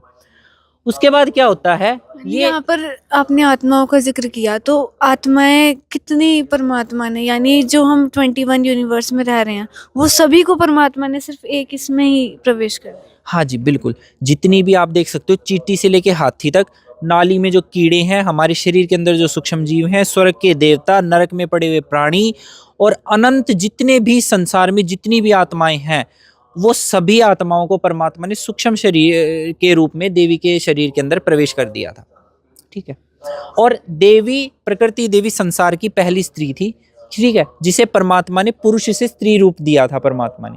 यानी यहाँ से स्त्री की उत्पत्ति परमात्मा ने? हाँ जी बिल्कुल। अब इसी नेक्स्ट कटआउट में यही दिखाया गया है कि किस प्रकार से परमात्मा ने देवी दुर्गा की उत्पत्ति, ये जो प्रकृति देवी हैं, यही आगे चल के देवी दुर्गा अष्टंगी माता कहलाई। ठीक है, इन्हीं का नाम है आगे चल के होगा। और जो परमात्मा पूर्ण ब्रह्म कबीर साहिब जी हैं, उन्होंने देवी दुर्गा की उत्पत्ति करने के बाद सतलोक में अन्य स्त्रियों की भी रचना करी और अपनी वचन शक्ति से जो पुरुष आत्माएं थी, वहाँ पे क्या है, सतलोक के अंदर पुरुषों को हंस कह के संबोधित किया जाता है और जो स्त्रियां हैं उन्हें हंसनी कह के संबोधित किया जाता है। तो परमात्मा ने हंसनियों की उत्पत्ति की और प्रत्येक हंस के साथ एक एक हंसनी का मतलब जोड़ा बना के वचन से उनका विवाह किया और परमात्मा ने उनकी मतलब आराम से उन्हें रहने के लिए कहा। ठीक है, तो यहाँ से स्त्रियों की उत्पत्ति हुई थी। अच्छा, अब उसके बाद क्या होता है, जब परमात्मा ने देवी दुर्गा को, देवी प्रकृति को काल ज्योति निरंजन के पास भेज दिया, तो उसके बाद जो देवी थी उनका बहुत सुंदर रूप था। ठीक है, देवी का बहुत सुंदर रूप था, जैसा कि आप यहाँ पे देख सकते हो और आपने पिछले कटआउट में भी देखा होगा। देवी का बहुत ही ज्यादा सुंदर रूप था, जिसको देख के ज्योति निरंजन, जो काल है ज्योति निरंजन, उसके अंदर वासना उत्पन्न हुई और उसने देवी के साथ अभद्र गतिविधि करनी स्टार्ट कर दी। तो देवी ने कहा कि देखो, आप भी परमात्मा से उत्पन्न हुए हो, अंडे से परमात्मा ने आपकी उत्पत्ति करी और मेरी भी परमात्मा ने पुरुष से स्त्री रूप बनाया है। ठीक है, तो आप भी उसी परमात्मा की संतान हो, मैं भी उसी परमात्मा की संतान हूँ। और भाई बहन का ये कर्म जो आप करना चाह रहे हो ना, ये अच्छा नहीं है, ये शोभा नहीं देगा हमारी सृष्टि में, मतलब बहुत बदनामी का कारण बनेगा ये और आप पाप के भागी हो जाओगे। तो ये बिल्कुल नहीं माना। देवी ने बहुत कोशिश की अपना पीछा छुड़वाने की, ठीक है, अपनी इज्जत रक्षा की, लेकिन ज्योति निरंजन के अंदर तो वासना बहुत बुरी तरह से मतलब प्रवेश कर चुकी थी। तो ज्योति निरंजन ने देवी का हाथ पकड़ के उनके साथ जोर जबरदस्ती करनी चाही। तब सर मैं यहाँ पे एक क्वेश्चन आपसे पूछना चाहूँगी कि बहुत देर हो गई, हमने काफ़ी सारे कटआउट्स यहाँ पर देख लिए, लेकिन हम जहाँ तक अभी तक पहुँचे हैं एक स्टोरी सी फील हो रही है कि मतलब ऐसा लग नहीं रहा कि वास्तव में ऐसा हुआ होगा। तो इसका कहीं प्रूफ भी मिलता है? जितनी यहाँ पर बातें की जा रही हैं एक स्टोरी है या फिर क्या प्रूफ एविडेंस के साथ है? जी बिल्कुल, ये जो सृष्टि रचना है इसका प्रमाण सर्वप्रथम तो परमात्मा कबीर साहिब जी की अमृतवाणी में है, ठीक है, क्योंकि कि कोई भी पहली बार इस चीज़ को सुनेगा या देखेगा तो उसको ऐसे ही लगेगा कि एक स्टोरी के फॉर्म में बताया जा रहा है कहानियाँ, किसी को नहीं विश्वास होगा कि हमारे साथ वास्तव में ऐसा हुआ है। तो एविडेंस किन किन पुस्तकों में मिलता है थोड़ा सा? जी देखिए, इस सृष्टि रचना का सर्वप्रथम प्रमाण तो परमात्मा कबीर साहिब जी की अमृतवाणी पवित्र कबीर सागर, जिसे सूक्ष्म वेद भी कहा गया है, उसके अंदर मिलता है। फिर परम आदरणीय संत गरीबदास जी महाराज छुड़ानी वाले जो हुए हैं, उनकी वाणी में भी, जो अमर ग्रंथ साहिब है उनकी वाणी में भी इस पूरी सृष्टि रचना का शुरू से अंत तक का वर्णन मिलता है। उसके बाद हमारे पवित्र वेदों में भी सृष्टि रचना का प्रमाण है, ठीक है। और पवित्र बाइबल भी ये कहती है कि परमात्मा ने सृष्टि रची और फिर तख्त पे जाके विराजमान हो गया। यही बात पाक कुरान शरीफ कहती है और यही सभी संतों की वाणियों ने बताया है। तो इस चीज़ का बहुत जगह पे प्रमाण है। आप कोई भी दर्शक ये ना सोचे कि ये मतलब एक स्टोरी सुनाई जा रही है या मतलब बेसलेस एक स्टोरी है, ऐसा कुछ भी नहीं है। ये बिल्कुल प्रमाणित ज्ञान है और परमात्मा ने स्वयं आके बताया है और अब मेरे परम पूज्य गुरुदेव संत रामपाल जी महाराज जी इस पवित्र ज्ञान को बता रहे हैं। तो आगे क्या होता है जब ज्योति निरंजन ने यहाँ पर अभद्र गतिविधि करनी चाहिए, उसके बाद क्या हुआ? जी, जब ज्योति निरंजन ने अभद्र गतिविधि करनी चाहिए तो देवी दुर्गा के पास भी शब्द शक्ति थी। तो देवी ने परमात्मा की दया से जो उसको शक्ति प्राप्त हुई थी, देवी ने एक सूक्ष्म शरीर बनाया और सूक्ष्म रूप में ज्योति निरंजन के पेट के अंदर प्रवेश कर गई। जैसा कि आप वहाँ देख सकते हैं, ज्योति निरंजन के पेट के अंदर देवी दिखाई दे रही हैं। तो ज्योति निरंजन के पेट में जाके देवी ने अपनी इज्जत रक्षा के लिए पूर्ण परमात्मा कबीर साहिब जी से पुकार करी कि हे परमात्मा, इस ज्योति निरंजन ने मेरे साथ ऐसे ऐसे अभद्र गतिविधि करनी चाहिए और मेरी इज्जत की आप रक्षा कीजिए परमात्मा। मैंने इसके पेट में अपनी इज्जत रक्षा के लिए शरण ली है। तो उसी समय क्या होता है कि पूर्ण परमात्मा कबीर देव जी, वो समर्थ भगवान, जिन्होंने हमें बहुत बार पहले ही ये चेतावनी दी थी कि आप इस पे मोहित मत हो, ये आपके दुख का कारण बनेगा, ठीक है। तो तब तो हम सब ने माना नहीं कि परमात्मा जो कह रहे हैं ऐसा भी हो सकता है। और अब जब वो दुर्गति होनी स्टार्ट हुई, क्योंकि देवी ने सबसे पहले हाथ उठाया था, उन्होंने ही सबसे पहले सहमति व्यक्त की थी जाने के लिए पुरुष रूप में, ठीक है। तो अब सबसे पहले उन्हीं के साथ काल ने दुर्व्यवहार कर दिया, बदतमीजी करनी चाहिए देवी के साथ ही ज्योति निरंजन ने। उसके बाद परमात्मा कबीर साहिब जी अपने पुत्र जोगजीत जी के रूप में ज्योति निरंजन देवी प्रकृति को ये आदेश देते हैं कि आज और अभी इसी समय आपको सतलोक से निष्कासित किया जा रहा है। प्रकृति कौन है? प्रकृति देवी वही है जिनकी उत्पत्ति परमात्मा ने की थी, उन्हीं को प्रकृति भी कहा जाता है। बाद में यहाँ संसार में आने के बाद उनका नाम देवी दुर्गा भी कहा गया, अष्टंगी भी, क्योंकि उनकी 8 भुजाएं उन्होंने कर ली यहाँ पे। तो उनके बहुत सारे नाम हैं, तो उनका नाम मेन तो प्रकृति देवी है, ठीक है। तो परमात्मा ने आदेश दिया कि ज्योति निरंजन अपने 21 ब्रह्मांड और देवी प्रकृति के साथ सतलोक से आपको निष्कासित किया जा रहा है। आज से आपका नाम काल होगा, ठीक है। तुम 1 लाख प्राणियों को प्रतिदिन खाओगे और 1.25 लाख प्राणियों की डेली उत्पत्ति करोगे, ठीक है। आज से तुम्हारे जन्म मृत्यु शुरू होते हैं, आज से तुम्हारा जन्म भी होगा और मृत्यु भी होगी, ठीक है। और आप लोग यहाँ से चले जाओ। ये कहते ही, परमात्मा का इतना आदेश होते ही यहाँ पे इस आदेश के बाद से ही हम लोग इस विशियस साइकिल में, लाइफ का जो विशियस साइकिल है बर्थ एंड डेथ का, यहाँ से फंसे हम। हाँ जी बिल्कुल, ये हमारी ही गलती के कारण है, क्योंकि हमने ही ज्योति निरंजन के साथ आने के लिए स्वीकृति दी थी, तो उसी का दंड हमें भुगतना पड़ रहा है। और इसके साथ साथ परमात्मा ने हमें सतलोक से इसलिए निकाला क्योंकि अगर हम वहाँ पे रहते तो हम वहाँ पे रहने वाली और अच्छी आत्माओं को भी दूषित कर देते, ठीक है, क्योंकि संगत का तो असर पड़ता ही है। तो परमात्मा के आदेश देते ही, जैसे कि आप यहाँ पे देख सकते हैं, ये काल, देवी दुर्गा यानी प्रकृति देवी और उनके 21 ब्रह्मांड स्पीड से एक विमान की तरह ऊपर से नीचे आ जाते हैं। और 16 शंख कोश, एक कोश में 3 किलोमीटर होता है लगभग, और 16 शंख यानी कि लाख, करोड़, अरब, खरब, नील, पद्म और फिर शंख, इतनी काउंटिंग होती है। तो यहाँ पे 16 शंख कोश की दूरी पे आके 21 ब्रह्मांड स्थिर हो जाते हैं और काल और देवी दुर्गा उसके दायरे में बंद हो जाते हैं। ठीक है, अब ना वो दोबारा सतलोक जा सकते हैं। ठीक है, अब वो अपने 21 ब्रह्मांड के दायरे में कैद हैं। यानी सतलोक से 16 शंख कोस की दूरी पर हम लोग आज इस पृथ्वी पर रह रहे हैं। हाँ जी बिल्कुल, हम 16 संकोच की दूरी पे रह रहे हैं। ठीक है, और काल के 21 ब्रह्मांड में हम यहाँ पे रह रहे हैं। तो उसके बाद क्या होता है, जो देवी दुर्गा है उसके बाद काल का रूप बहुत ही खराब हो जाता है सतलोक से आने के बाद। और जो देवी दुर्गा है उसके साथ इसने जबरदस्ती विवाह किया, काल ने, ज्योति निरंजन ने, और 3 संतानों की उत्पत्ति की। ठीक है, हालांकि देवी दुर्गा करना नहीं चाहती थी। देवी दुर्गा ने फिर से ये प्रार्थना की कि मेरे को परमात्मा ने शब्द शक्ति दे रखी है, आप जितने प्राणी कहोगे मैं वैसे ही वचन से उत्पत्ति कर दूंगी, आप ये षष्ठी कर्म यहाँ पे पति पत्नी व्यवहार चालू मत करो। लेकिन काल ज्योति निरंजन ने एक नहीं मानी, बोला अब तो मेरे को सतलोक में तो परमात्मा का डर था, मेरे को वहां से निकाल दिया गया है, अब मैं अपनी मनमानी करूंगा, अब यहाँ का राजा मैं हूँ और तेरे को मेरी बात माननी पड़ेगी। तो उसने देवी दुर्गा को डरा धमका के देवी के साथ पति पत्नी व्यवहार किया और 3 पुत्रों की उत्पत्ति की। जो 3 पुत्र हैं, ब्रह्मा जी, विष्णु जी और शंकर जी, इन तीनों पुत्रों की उत्पत्ति करी और इन्हें कमल के फूल पर लिटाकर अचेत कर दिया। तो उसके बाद क्या होता है, जो काल है वो देवी दुर्गा को डराता धमकाता है और कहता है कि आज के बाद मैं किसी को दर्शन नहीं दूंगा, चाहे कोई मेरी कितनी भी तपस्या कर ले, कितनी भी भक्ति कर ले, मैं किसी को दर्शन नहीं दूंगा। आज से तेरे को ही सारा संसार संभालना है। ठीक है, मैं अब अव्यक्त रूप से यानी कि निराकार रूप में तेरे साथ रहूंगा, जब भी तेरे को कभी दिक्कत होगी तो मैं वो काम सारूंगा। ठीक है, लेकिन मैं किसी को दर्शन नहीं दूंगा। ये काल देवी दुर्गा को डराते हुए कह रहा है और आप देख सकते हैं देवी दुर्गा डरी हुई है यहाँ पे।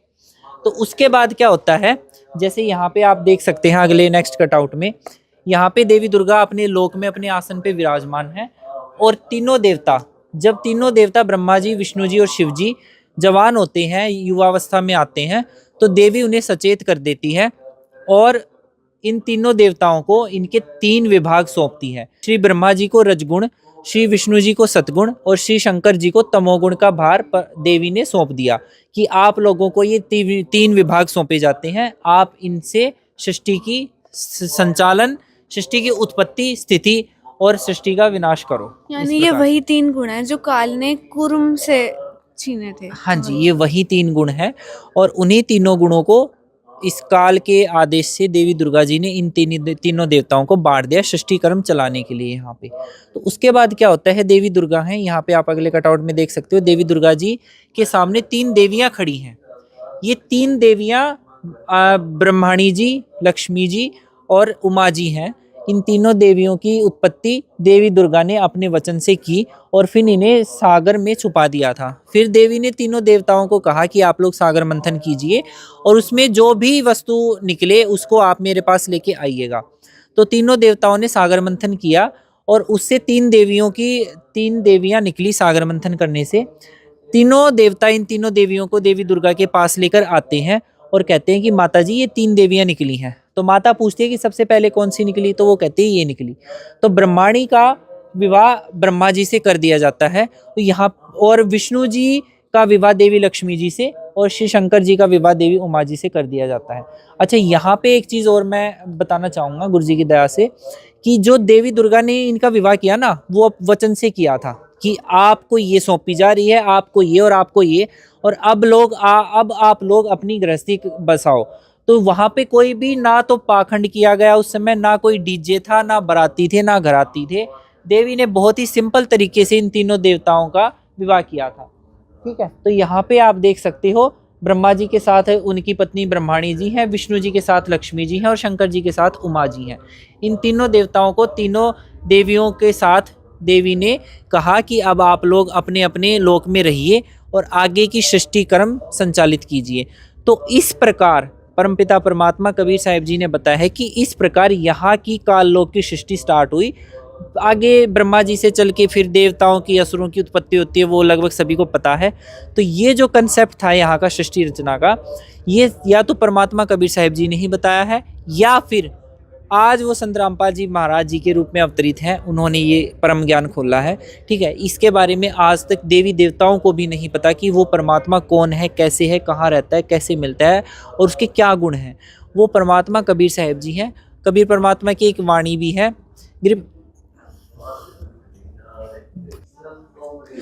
तो कबीर परमात्मा जी की एक वाणी भी है। कबीर साहब कहते हैं, कबीर हम ही अलख अल्लाह हैं, मूल रूप करतार, अनंत कोटि ब्रह्मांड का मैं ही सृजनहार। तो वो पूर्ण परमात्मा कबीर साहिब जी हैं, जो मेरे परम पूज्य गुरुदेव संत रामपाल जी महाराज जी के रूप में इस कलयुग की बिचली पीढ़ी में यहाँ अब अवतरित हैं। और वो परम ज्ञान, वो पूरा ज्ञान, वो गूढ़ ज्ञान, वो रहस्य उन्होंने खोल दिया है, जिसको आज तक ऋषि मुनि भी समझाने में असमर्थ थे। तो आप सभी से हाथ जोड़ के मेरी प्रार्थना है, दास की प्रार्थना है, एक बार ज्ञान गंगा पुस्तक मंगवाइए। ये आप घर बैठे ऑर्डर कर सकते हैं और इस पुस्तक में आप सृष्टि रचना को दोबारा से विस्तार से पढ़िए और समझिए कि क्या क्या कारण है यहाँ पे दुख के, और यहाँ से कैसे इन दुखों से मुक्ति पाई जा सकती है। दर्शकों, यहाँ पर इस स्पिरिचुअल एग्जीबिशन के माध्यम से ये जो सतलोक आश्रम में संत रामपाल जी महाराज जी ने ये नया एक तरीके से श्रेष्ठ ज्ञान, जिसका एविडेंस इन्होंने बताया कि हमारे वेद शास्त्रों में मिलता है, तो वो यहाँ पर 26 कटआउट के माध्यम से दर्शाया गया है कि कैसे इस सृष्टि की रचना हुई। और जो सवालों के जवाब हमने आपको स्टार्टिंग में बताए थे, तो वो सवालों के जवाब कहीं ना कहीं आपको भी मिले होंगे कि हम कौन हैं, कहाँ से आए हैं, कैसे इस सृष्टि की रचना हुई। लेकिन सर, अगर कोई जानना चाहे और इसको विस्तृत तरीके से, या कई दर्शकों के मन में डाउट खड़े हो जाते हैं, तो उसके लिए क्या बताएंगे आप? जी देखिए, वैसे तो गुरुजी ने इन कटआउट्स के माध्यम से सारे कॉन्सेप्ट्स क्लियर कर दिए हैं, लेकिन अगर फिर भी आपका कोई डाउट रहता है तो मैं आपसे रिक्वेस्ट करूंगा कि आप YouTube पे सृष्टि रचना बाय संत रामपाल जी महाराज सर्च करके सृष्टि रचना के ऊपर एक पूरा विस्तृत सत्संग गुरुजी साहिब ने कर रखा है, वो वीडियो आप जरूर देखें। दर्शकों, संपूर्ण सृष्टि रचना वीडियो का लिंक डिस्क्रिप्शन बॉक्स में दिया गया है, आप वहां संपूर्ण सृष्टि रचना की वीडियो देख सकते हैं। ठीक है, उससे आपके और भी डिटेल में कॉन्सेप्ट्स क्लियर हो जाएंगे। ठीक है, उसमें आपको सभी जैसे अभी तो हम नहीं दिखा पाए आपको प्रदर्शनी में यहाँ पे ये सारी चीज़ें एविडेंसेस, क्योंकि वीडियो बहुत ज़्यादा लंबी हो जाती, और तो आप उस वीडियो में सभी जो हमारी स्पिरिचुअल टेक्स्ट बुक्स हैं उन सभी का आप प्रमाण देख सकते हो कि वेदों में क्या लिखा है सृष्टि रचना के बारे में, कबीर साहब की वाणी में क्या है, और संत गरीबदास जी महाराज जी की वाणी में क्या है। तो आप सभी से प्रार्थना है कि आप सभी ये वीडियो ज़रूर देखिए, इसका डिस्क्रिप्शन बॉक्स में लिंक दे दिया जाएगा। ठीक है, तो इतना ही कहूँगा दोबारा से कि आप संत रामपाल जी महाराज जी का सत्संग सुने और उनसे नाम दीक्षा लेके अपना और अपने परिवार का कल्याण करवाएं। धन्यवाद। सत साहिब जी। दर्शकों, कभी ना सुनी, कभी ना देखी ये सृष्टि रचना की सच्चाई जो संत रामपाल जी महाराज जी ने वेद शास्त्रों से खोलकर दिखाई। आज की इस स्पिरिचुअल एग्जीबिशन में संत रामपाल जी महाराज जी ने ये जो कटआउट्स के माध्यम से नया ज्ञान हमारे समाज के सामने लाकर दिया है, वाकई में बहुत बड़ी बात है। अगर आप भी जानना चाहते हैं तो अवश्य देखिए संत रामपाल जी महाराज जी चैनल पर सृष्टि रचना की विस्तृत जानकारी, और आपके जो भी डाउट हैं वो आप कमेंट बॉक्स में भेज सकते हैं। जुड़े रहें ऐसे न्यूज़ चैनल के साथ। धन्यवाद। तो अभी आपने देखा पूरी क्रिएशन ऑफ नेचर यानी सृष्टि रचना के बारे में पूरी आपने डिटेल में वीडियो देख ली। अब हम नेक्स्ट फ्रेम में या नेक्स्ट फेज में आ रहे हैं, जहाँ पे सबसे पहले तो यहाँ पे इतना सुंदर सा बैनर लगा हुआ है जिस पे लिखा हुआ है कि परमेश्वर कबीर साहिब जी की लीलाएं। परमेश्वर कबीर साहिब जी जब आज से 6 साल पहले आए थे तो उन्होंने बहुत सारी लीलाएं की थी, उसको बिल्कुल ब्रीफ में आपको समझाऊंगा। सबसे पहले अगर हम लास्ट में शुरू करें तो रामानंद जी जो उस टाइम के सबसे प्रमुख गुरु थे, उनको कबीर साहिब जी ने एक बालक रूप दिखा के एक बहुत सारी लीलाएं की और उनको अपना ज्ञान समझा के अपने शरण में ले लिया। यानी उस टाइम के सबसे विद्वान पंडित, सबसे विद्वान ब्राह्मण भी कबीर साहिब जी के शरण में आ गए। फिर उसके ऊपर यहाँ पे जो दिख रहा है आपको, यहाँ पे जो गोरखनाथ जी थे वो अपने आप में ही बहुत सिद्धिवान थे, उनके अंदर बहुत सिद्धियाँ थी। लेकिन जब वो कबीर साहिब जी और जो रामानंद जी के साथ जब गोष्ठी करने गए तो परमेश्वर कबीर साहिब जी ने बालक रूप में ऐसी में चमत्कार किए कि फिर खुद ये जो गोरखनाथ जी थे वो मतलब सरेंडर हो गए कबीर साहिब जी के सामने और उनके शरण में आ गए। उसके बाद से एक टाइम की बात थी जब परमेश्वर कबीर साहिब जी उनको बुलाया गया था भंडारे के लिए, और उस टाइम पे कुछ वहाँ ब्राह्मण थे और उन्होंने ये कहा था कि जो वेद मंत्र सुनाएगा वही ब्राह्मणों के साथ बैठे खाना खा पाएगा, यानी भंडारा कर पाएगा। तो परमेश्वर कबीर साहिब जी ने एक ऐसा चमत्कार किया कि वहाँ एक भैंस थी, उस भैंस को अपने पास लेके आया, उसके सर पे से हाथ रखा तो भैंस भी मतलब अपने मुख से मंत्र बोलने लग गई। तो ये कुछ लीलाएं थी। फिर उसके बाद से यहाँ पे कबीर साहिब जी को मारने की चेष्टा की गई थी। खूनी हाथी के आगे उनको बांध करके और उनके पैर हाथ बांध करके रख दिया गया था। तो परमेश्वर कबीर साहिब जी ने अपने पीछे एक सिंह का रूप दिखा दिया, जिससे देख के हाथी डर गया और भाग गया। उसके बाद से फिर यहाँ पे एक मृत लड़की थी, मुसलमान धर्म की थी, वो मर चुकी थी और कब्र में उसको दफना दिया गया था। फिर कबीर साहिब ने अपने पावर से उसको जीवित कर दिया और सैकड़ों हजारों लाखों लोगों के बीच में उस लड़की को जीवित किया, जिसका नाम आगे उन्होंने कमाली रखा। उसके बाद से फिर यहाँ पे है सिकंदर लोधी का जलन का रोग ठीक करना। जो दिल्ली का सुल्तान था सिकंदर लोधी, उसको बहुत ही भयंकर पीड़ा थी, जलन थी, रोग था, वो कहीं भी ठीक नहीं हो पाया था। उसने अपने मजहब में, अपने धर्म में जहाँ जहाँ उसको दिखाने की, ट्रीट करने की ट्राई किया, कहीं भी उसको आराम नहीं मिला। फिर उसको किसी ने बताया कि आप कबीर साहिब जी के शरण में जाएँ, वहीं पर आपका दुख दूर हो सकता है। तब जैसे ही उसने प्रणाम किया कबीर साहिब जी को, और कबीर साहिब ने जैसे ही उनके सर पर हाथ रखा तो उसका जो रोग था वो छू मंत्र हो गया उसी क्षण। उसके बाद से एक टाइम पे कबीर साहिब जी के जो भक्त थे दामोदर सेठ, वो कहीं बिजनेस ट्रिप से, यानी कि अपना धंधा करके, अपना बिजनेस करके वापस जब आ रहे थे समुद्री मार्ग से, तब एक समुद्र में बहुत बड़ा भूचाल या बहुत बड़ा तूफान सा आ गया था। तो उनकी समुद्र की जो नाव थी वो पूरी डगमगा गई थी। तो उसको कबीर साहिब जी ने अपने शक्ति से बचा लिया, यानी कि अपने भक्त को बचा लिया डूबने से। फिर काशी में 18 लाख साधु संतों को भोजन खिलाना। झूठे जो नकली गुरु थे, धर्म गुरु थे, जो कबीर साहिब जी से ईर्ष्या रखते थे, उन्होंने कबीर साहिब जी के नाम में झूठी चिट्ठी डलवा दी कि कबीर साहिब जी भोजन भंडारा करवाएंगे 3 दिन का, और उसमें दोहर और मोहर भी देंगे। तो परमेश्वर कबीर साहिब जी ने अपनी शक्ति से 18 लाख लोगों को खाना भी खिलाया 3 दिन तक, और उनको सत्संग भी सुनाए। फिर नेक्स्ट यहाँ पे है नीचे सा, फिर इसमें नानक देव जी को शरण में लेना। ये बहुत ही इंपॉर्टेंट है। जो सिख धर्म के जो लोग हैं उनको इसके बारे में शायद नहीं पता होगा कि जो नानक देव जी थे, उनके जो मतलब उन्होंने गुरु बनाया था कबीर साहिब जी को, और कबीर साहिब जी ने उनको पूरा ज्ञान समझाया, सतलोक लेके गए, पूरा वहाँ का दृश्य दिखाया, और उसके बाद से उनको अपने शरण में लिया। फिर उसके बाद से यहाँ पे सेऊ सम्मन और नेकी का बलिदान। जो सेऊ सम्मन, ये जो पूरी फैमिली थी, उनका जो लड़का था, इन्होंने अपने गुरुदेव के आदर भाव में, प्रेम में, इन्होंने अपने बेटे की कुर्बानी दे दी। और फिर परमेश्वर कबीर साहिब जी ने जो सेऊ था उसके गर्दन को जोड़ दिया। यानी थोड़ा मैं अगर ब्रीफ में एक्सप्लेन करूं तो इसमें इस तरीके से था कि जब गुरुदेव उनके घर पे आए थे तो उनके घर पे अन्न नहीं था, तो इन्होंने एक स्कीम बनाई थी कि हम अन्न कहीं से चुरा लाते हैं थोड़ा सा, और गुरुदेव को भोजन करवा के फिर हम वापस उसको मतलब दे आएंगे। लेकिन जब वो चोरी करने के लिए गए तो वहाँ पे उस सेठ ने उनको पकड़ लिया, बच्चे को, और उसको बांध लिया वहीं पे। फिर उनके पिताजी ने उसकी गर्दन काट दी, अपने बच्चे की गर्दन काट दी अपने गुरुदेव की खातिर। फिर उस सर को और शव को पूरे घर में लाके अलमारी में रख दिया। परमेश्वर कबीर साहिब जी ने भंडारा किया घर में, और अपने आदेश से एक शब्द कहा था कि आओ सेऊ जीम लो, ये प्रसाद प्रेम। शीश कटते हैं चोरों के, साधु के नितक्षेम। यानी जो शीश है वो चोरों के कटते हैं। ये वाणी बोलते ही कबीर साहिब जी की वो सिर जो था वो धड़ पे लग गए, और जो सेऊ लड़का था वो साक्षात प्रकट हो गया अपने फैमिली के सामने। फिर यहाँ पे था धर्मदास जी को शरण में लेना। परमेश्वर कबीर साहिब जी ने धर्मदास जी को ज्ञान समझाया, सतलोक दिखाया, और बहुत सारे चमत्कार किए, और उस टाइम पे शरण में आ गए। और लास्ट में यहाँ पे था सबसे प्रसिद्ध जो पंडित था उस टाइम पे, सर्वानंद जिसका नाम था, वो अपनी मम्मी से, यानी अपनी माता जी से नाम रखवाना चाहता था सर्वाजीत। तो उनकी माता श्री ने एक कंडीशन रखी कि अगर आप कबीर साहिब जी को ज्ञान में हरा दो और उसका प्रमाण दे दो तो मैं आपका नाम सर्वाजीत रख सकती हूँ। लेकिन तमाम कोशिशों के बाद जो सर्वानंद जी थे वो नहीं सिद्ध कर पाए कि कबीर साहिब जी ज्ञान में हार चुके हैं। कबीर साहिब जी ने बहुत सारी चमत्कार दिखा दिए उनके सामने ही अक्षरों को पलट दिया, और ऐसे फिर लास्ट में सरेंडर कर दिया सर्वानंद ने, और कबीर साहिब जी से दीक्षा ली। तो ये थे कुछ लीलाएं। ऐसे कबीर साहिब जी ने बहुत सारी लीलाएं की हैं, उसमें से जो सबसे मोस्ट फेमस लीलाएं थी आपको दिखा दी।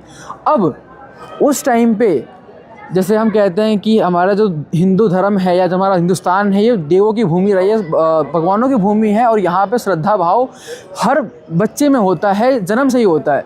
उस टाइम काशी नगरी में जो भक्ति का माहौल था उसमें कुछ ऐसे नकली धर्म गुरु थे जिन्होंने उसे धंधा बना दिया था, और उसमें उन्होंने इतना घिनौना षड्यंत्र रचा जिसको मैं आगे एक्सप्लेन करूंगा। तो उन्होंने कुछ इस तरीके से एक भ्रमणा फैलाई कि जो काशी में मरता है वो तो जाएगा स्वर्ग को जाएगा, और जो मगहर में मरेगा वो तो जाएगा नरक में जाएगा। यानी कि अगर काशी में रहकर भी आप कोई गंदे कर्म करते हो तो उससे कोई मतलब नहीं है, आप स्वर्ग जाओगे।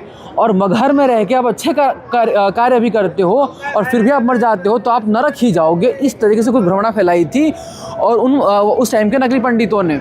उसके बाद से दूर दूर से लोग अपने जो बूढ़े बुजुर्ग माँ बाप थे उनको ला के काशी के पंडितों के पास छोड़ देते थे।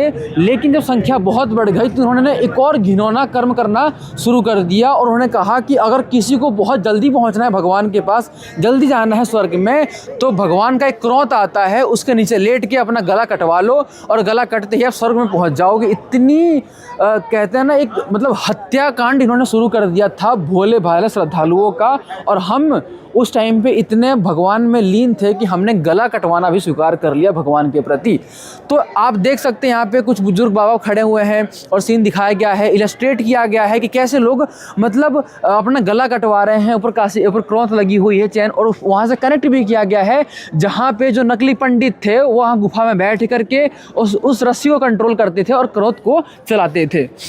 और उसी पाखंड को ख़त्म करने के लिए, क्योंकि जब हम हिस्ट्री पढ़ते हैं तो कबीर साहिब जी का भक्ति युग यानी भक्ति मूवमेंट जब से शुरू हुए तब से कबीर साहिब जी का नाम हर हिस्ट्री चैप्टर में आना अनिवार्य है। यानी कि बिना कबीर साहिब जी की हिस्ट्री अधूरी है। कबीर साहिब जी ने जिस तरीके से चीज़ों को एक्सप्लेन किया, समझाया, उनसे लोग प्रभावित थे और कबीर साहिब जी से लोग जुड़े भी थे। तब कबीर साहिब जी ने कहा कि जो ये तुमने भ्रमणा फैलाई है बिल्कुल ही गलत है, मैं इसके खिलाफ़ हूँ और मैं खुद मगहर जाऊंगा तुम्हारे साथ, तुम चलो सब मेरे साथ और मैं तुमको सिद्ध करके दिखा दूंगा कि मैं जहाँ जा रहा हूँ मगहर में अपना शरीर छोड़ के मैं स्वर्ग से भी ऊपर जाऊंगा। तो ये चुनौती दे दी कबीर साहिब जी ने उस टाइम के नकली पंडितों को जो ये सारा हत्याकांड चला रहे थे। फिर कबीर साहिब जी के ऐलान करते ही उन काशी के नरेश वीरदेव सिंह बघेल, उनकी सेना, वो नकली पंडित, काजी, सारे कबीर साहिब जी के पीछे पीछे चल पड़े। फिर अपने आखिरी पॉइंट तक पहुंचते अपने आखिरी चरण तक पहुंचने से पहले कबीर साहिब जी ने फिर से एक लीला करी। एक आमी नदी थी जो कि काफ़ी वर्षों से सूखी हुई थी, जिसको भगवान शिव के श्राप से मतलब पूरा सूख गया था। तो जब कबीर साहिब जी ने ये कहा कि मैं स्नान करूंगा बहती नदी में, तब वहाँ के राजाओं ने कहा कि कबीर साहिब जी अभी जो नदी है वो सूखी है। तो कबीर साहिब जी ने कहा कि दिखाओ नदी कहाँ है। तो जैसे आप हैंड जैसा देख पा रहे हैं कबीर साहिब जी का, जैसे ही उन्होंने से आदेश किया इस तरह से एक बॉम्ब सा ब्लास्ट हुआ, यानी कि पूरा विस्फोट हुआ और वहाँ से पानी निकली और पूरी जो नदी थी वो फिर से हरी भरी हो गई। मतलब कबीर साहिब ने जो शिव जी का श्राप था वो तत्क्षण समाप्त कर दिया। उसके बाद से सबसे मनमोहक दृश्य जो आज तक लोग पढ़ते आ रहे हैं, समझते आ रहे हैं, देखते आ रहे हैं, कबीर साहिब जी जब जा रहे थे अपने शरीर को छोड़ने के लिए तो उस टाइम पर एक तरफ तो थे मुसलमान राजा बिजली खान पठान और एक तरफ थे हमारे वीरदेव सिंह बघेल हिंदू राजा। दोनों ही से थे कबीर साहिब जी के, लेकिन अलग अलग मजहब से थे।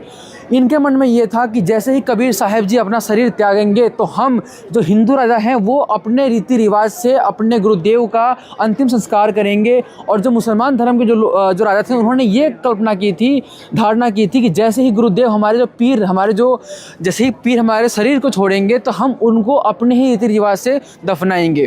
तो जब लेटे कबीर साहिब जी, एक चादर बिछाई, उसके बाद चादर ओढ़ी, तो वैसे ही एक आकाशवाणी हुई कि उठा लो पर्दा, इसमें नहीं है मुर्दा। और जैसे ही उन्होंने पर्दा उठाया तो वहाँ पे सुगंधित फूल पाए। कबीर साहिब जी की बॉडी नहीं मिली, वहाँ पे कोई शव नहीं था। कबीर साहिब जी के शव के अतिरिक्त वहाँ पे सिर्फ और सिर्फ सुगंधित फूल बचे थे। तब उनको रियलाइज़ हुआ कि हमने तो भगवान स्वरूप अपने पीर को हमने दुखी कर दिया लास्ट टाइम जाते जाते भी। फिर आकाशवाणी की कि इसमें जो भी आपको मिला उसको आधा आधा बांट लो। तो एक चादर हिंदू राजा ने ली और दूसरी चादर मुसलमान राजा ने ले ली और फूल को आधा आधा बांट के डिवाइड करके वहाँ पे उन्होंने समाधि बना दी कबीर साहिब जी की। और वो जो समाधि है वो आज के टाइम प्रेजेंट डेट पर भी मतलब आप देख सकते हैं। और हिस्ट्री में ये साक्षात गवाह है कि कैसे कबीर साहिब जी ने दो धर्मों को अपने ज्ञान से बांध दिया था। और उस टाइम ये मतलब भविष्यवाणी भी थी कि अगर ये जो कबीर साहिब जी अगर ये चमत्कार नहीं करते तो उस टाइम जो युद्ध होता वो महाभारत से भी कितने टाइम मतलब बहुत भयंकर होता। तो कबीर साहिब के एक ज्ञान से पूरे हिंदू मुसलमान एक हो गए और आज भी बिल्कुल भाईचारे से प्रेम से रहते हैं। और इसमें कैसे गले लग के हिंदू मुसलमान गले लग के रो रहे हैं और अपना दुख व्यक्त कर रहे हैं कि हमने तो अपने परमेश्वर स्वरूप गुरुदेव को, पीर को हमने अपने दुखी कर दिया, हम उनको नहीं समझ पाए और उनकी याद में फिर वो रोने लगे। और वही काम आज संत रामपाल जी महाराज भी कर रहे हैं अपने ज्ञान से कि किस तरीके से आप उनके जो आश्रम में आते हैं, विजिट करते हैं, तो आप देखते हैं कि इतने सारे संगत श्रद्धालु आते हैं इस पूरे आश्रम में और घुलते मिलते हैं, 3 दिन तक रहते हैं, लेकिन बीच में उनको कोई भी मतभेद नहीं होता है। तो ये सिर्फ और सिर्फ जो कबीर साहिब जी की जो शिक्षाएं हैं उन पे संत रामपाल जी ने जो ज्ञान दिया है, इस तरीके से लोग रहते हैं। अब आगे आपको लेकर चलेंगे जहाँ पे उन्होंने शरीर छोड़ा था और जो समाधियाँ बनाई गई थी उसके यहाँ मिनी एक पूरा डेमो बनाया गया है, पूरा आर्ट है। तो देख सकते हैं पूरा इसका ओवरव्यू है इस पूरे मंदिर का और मज़ार का। यहाँ पे लिखा है मज़ार कबीर साहिब जी। ये तो बनाई थी मुसलमान राजा वीर देव सिंह बघेल ने एक चादर और आधा फूल लेके, और वहीं बगल में ही वीर देव सिंह बघेल हिंदू राजा ने एक चादर और आधी फूल से बची हुई वहाँ पे समाधि, वहाँ पूरा मंदिर बना दिया। अब ये दोनों जो मंदिर हैं उसकी बाउंड्री एक ही है, एक ही फेंसिंग की है, और आज के समय 2026 में ये एग्जिस्ट करता है। और आज भी उस नगर के, उस सिटी के लोग बिल्कुल प्रेम भाव से बिल्कुल मिलजुल के रहते हैं, ना कोई नफरत, ना कोई दंगा, ना कोई लड़ाई, ना कोई झगड़ा। क्यों? क्योंकि आज से 6 साल पहले जो कबीर साहिब जी ने ज्ञान दिया था, वो ज्ञान इतना उनके हृदय में समा गया कि आज तक उनकी पीढ़ियाँ भी कबीर साहिब जी के गुणगान गाती हैं, उनके ज्ञान को फॉलो करती हैं और मानती हैं कि वास्तविक में किसी अगर जोड़ने का काम जिसने किया है वो केवल कबीर साहिब जी ने ही किया है।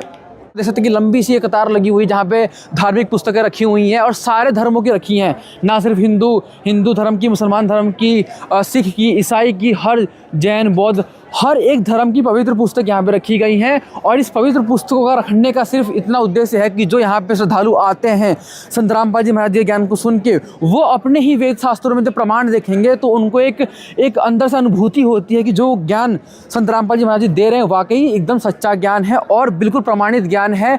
और इतनी बड़ी जो ये यहाँ पे स्टॉल लगा हुआ है, इस बात का प्रमाण है कि कैसे संत रामपाल जी महाराज बच्चे को शिक्षित कर रहे हैं। और जो उनका असली सिलेबस है, जो असली हमारे पास सिलेबस है हिंदू मुसलमान धर्म की जितनी पुस्तकें हैं उसको पढ़ा रहे हैं और ये ज्ञान भी दे रहे हैं कि जो लोग कहते हैं कि हम हिंदू हैं, मुसलमान हैं, संत रामपाल जी महाराज सबको यूनाइट करके चल रहे हैं और सभी की पुस्तकों को पढ़वा रहे हैं और उसमें से जो गूढ़ रहस्य निकल रहे हैं और ये प्रमाणित कर रहे हैं कि सारे धर्मों ने एक ही चीज़ गाई है, एक ही रट्टा लगाया है कि कबीर साहिब जी भगवान है। अब यहाँ पे जो आप ये माहौल देख रहे हैं जहाँ पे लोग बैठे हुए हैं, पुस्तकें लेके बैठे हैं, चर्चाएं कर रहे हैं, तो एक आध्यात्मिक जो यहाँ पे चर्चाएं हो रही हैं, किसी को भी कुछ डाउट, कुछ शंका होता है अपने धर्मों से रिलेटेड या अपने कुछ ज्ञान से रिलेटेड, तो यहाँ बैठ के बाकायदा यहाँ पे सेवादार लगे होते हैं, अपनी सेवा देते हैं, समझाते हैं।